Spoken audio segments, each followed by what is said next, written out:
All right, buckle up, everyone, because we're diving head first into this weekend's FA Cup action. Specifically, the Aston Villa versus Tottenham Hotspur match on Sunday, February 9th. A big one, yeah. It is a big one. This is the 5th round we're talking about here.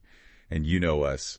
We're going to make sure you are the most clued up fan out there. Absolutely. We've got articles galore, potential lineups, even some juicy betting tips. Basically, you're getting the ultimate pre-match breakdown right here, right now. We're going beyond the headlines, yeah, looking at the narratives and maybe finding a couple of hidden gems along the way. Love it. All right, so to set the stage, Tottenham, coming off a pretty brutal 4-0 loss to Liverpool in the Carabao Cup semi-final. Rough one. Yeah. They did snap a 7-match winless streak right before that, though, with a win against Brentford, but, still finding their feet a little bit. Definitely still trying to find some consistency. And, for Tottenham, this FA Cup match, it's not just about advancing, right? It's about regaining momentum, finding that confidence again. A good performance here, could be the catalyst for a turnaround this season. For sure. Now, Aston Villa. They've been doing pretty well in the Champions League, but they've also had some hiccups in their recent league matches. Not quite as dominant as they'd like to be domestically, yeah. No, sure.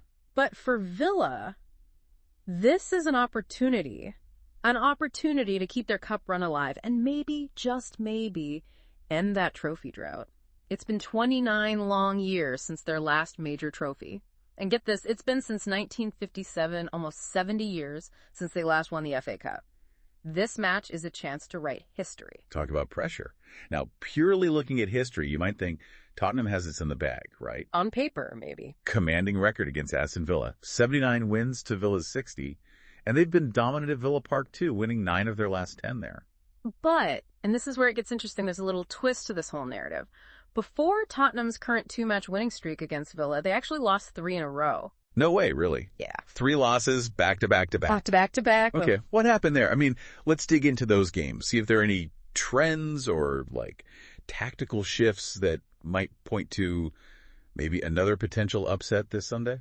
Well, in the first of those 3 losses, back in May 2023, Aston Villa exploited Tottenham's high defensive line with some blistering counterattacks.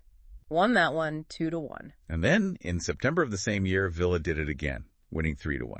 It's like they cracked the code. They found a way, yeah. And then the third loss, a 1-0 result in February 24, that one was different. More of a tactical chess match. Villa defended like their lives depended on it, and then bam, capitalized on a Tottenham defensive error. Okay, so looking back, what can we learn? Tottenham is generally dominated, but Villa has found ways to exploit those weaknesses. Exactly. And, Tottenham's been struggling this season. Could those weaknesses be even more exposed now? That's the big question, isn't it? And something we're going to be looking at more closely as we dig into the team news and those potential lineups. Definitely. Now, speaking of team news, Aston Villa's been busy in the January transfer window. They've brought in 2 very exciting attacking players, Marcus Rashford and Marco Asensio. Big signings. Big signings. Can you imagine the impact Rashford could have in a Villa shirt? Ooh, that's a scary thought for some defenders, right? Yeah.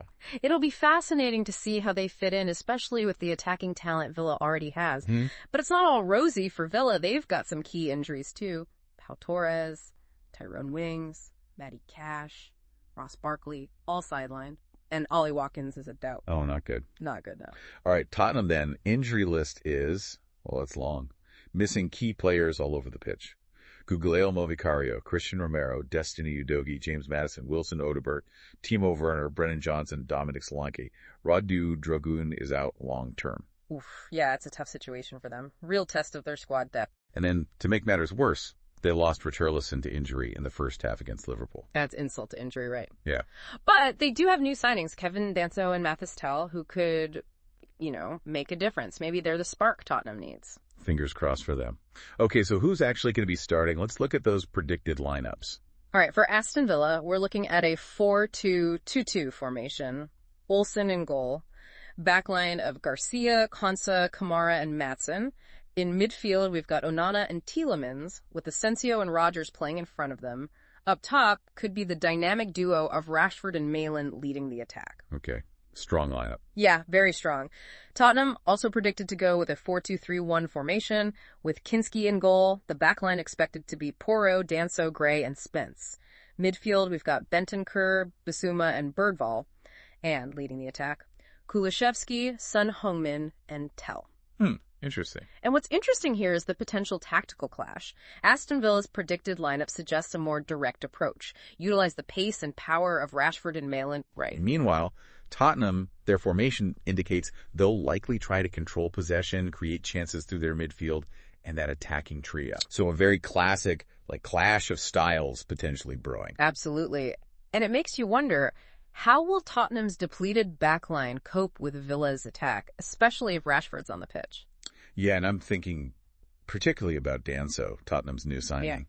How's he going to perform in this high-pressure situation? Yeah, that's a big question mark. This matchup, within the matchup, Villa's attack versus Tottenham's defense, that could be the deciding factor. It's a classic case of irresistible force meeting, a somewhat movable object also. We've talked tactics, but let's talk players now. Some individual players who could really make a difference in this match. For Aston Villa, all eyes are going to be on Marcus Rashford.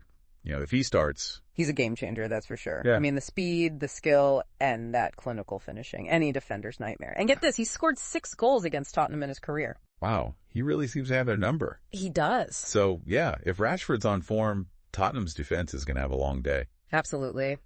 And we can't forget about Villa's other new signing, Marco Asensio. He's a creative playmaker with a knack for scoring goals. Dangerous.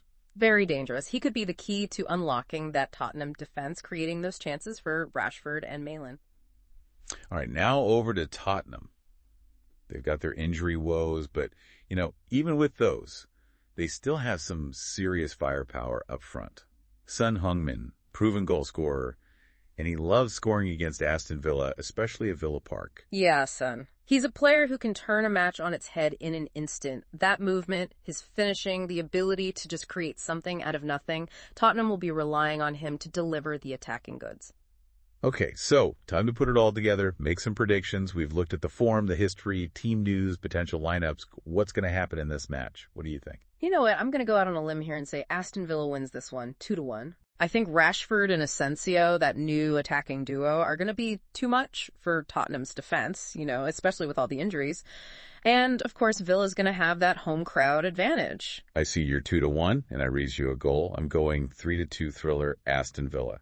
Ooh, okay. I agree that Villa's attack will be the deciding factor, but I think Tottenham, with Son leading the charge, can still cause some problems. It's going to be a high-scoring, back-and-forth match. I can feel it. Love it. You're going for the bold prediction. And that's what's great about the FA Cup, right? Yeah. The unpredictability. Any given Sunday, anything can happen. We see upsets all the time. That's what makes it so exciting. And speaking of exciting, let's talk about betting for a minute, because, it can add another layer of fun to watching the game, right? And based on all this info, we've got some interesting tips to share. Yeah, definitely. One tipster is suggesting a bet on Aston Villa to win by 1 goal. The odds are 3-1. Ooh, tempting. Right, especially with our predictions. Exactly. Another one is to focus on Marcus Rashford. If he starts, the odds of him scoring at any time are 41-20. Which, given his track record against Tottenham, could be a smart bet. Definitely worth considering. And those are just 2 of many options for this match, but remember everyone, please gamble responsibly. Do your research, understand the risks, and never bet more than you can afford to lose. Couldn't agree more. It should be fun and entertaining, not stressful. Exactly. Okay, now, before we go all in on betting, let's circle back to something we haven't really touched on yet, the managers. This match is a battle between 2 brilliant tactical minds. Unai Emery for Aston Villa and Ange Postecoglou for Tottenham. It's like a clash of styles almost. It is. Emery's known for his meticulous preparation, his tactical flexibility, and his ability to just, organize a team defensively. He's transformed Aston Villa since taking over, instilled a belief, a discipline. Yeah. And then you've got Postecoglou, who favors this high-energy attacking style, wants his teams to control the ball, press relentlessly, create a ton of chances. So how's this going to play out on the pitch? Can Emery outsmart Postecoglou? Will his tactics stifle Tottenham's attack? Or will Postecoglou's just, overwhelm? Honestly, it just makes me think we're in for a goal fest. Right. Both managers want to attack, take risks, and go for goals. This could be a high-scoring game. It really makes you think, how a win in this FA Cup match would affect each team's journey this season. For Tottenham, a victory. I mean, that could be huge. Oh, yeah, definitely. A win would be massive for them, especially after, well, everything that's been going on. Keeps their trophy hopes alive, gives the squad a much-needed confidence boost. Almost like a turning point in their season, Exactly. Okay, so what about Aston Villa then? What would a win mean for them? I think for Villa, it's a statement. Like, hey, we're not just here to play in the Champions League, we're here to win trophies. And you can't forget the emotional side of it, right? I mean, imagine Villa Park, they win, ending that trophy drought. It would be an incredible moment. The club, the players, the fans. Oh, absolutely. A real testament to the work they've put in under Emery and, well, a sign of what's to come. The stakes are high for both teams in this match. No doubt. So there you have it. We've gone deep, really deep on this Aston Villa versus Tottenham Hotspur FA Cup match. We've covered the history, the form, those potential lineups, key players, tactical battles, even some betting tips. It's like you've got your own personal pre-match briefing now. Exactly. You're ready to impress even the most die-hard football fan. Yeah. We even made our predictions, bold as they may be. Yeah. But, it's the FA Cup. Upsets happen. That's the beauty of it. That's what keeps us on the edge of our seats, right? Absolutely. So what do you think is going to happen on Sunday? Yeah. What's your gut feeling? Will Ville's attack be too strong for Tottenham's defense? Or will Spurs find a way to overcome the odds? I guess we'll have to wait and see. The anticipation is killing me. Me too. But one thing's for sure, this is going to be a great match. Yeah. Enjoy the game, everyone. Let us know your predictions. And, well, we'll be back next week.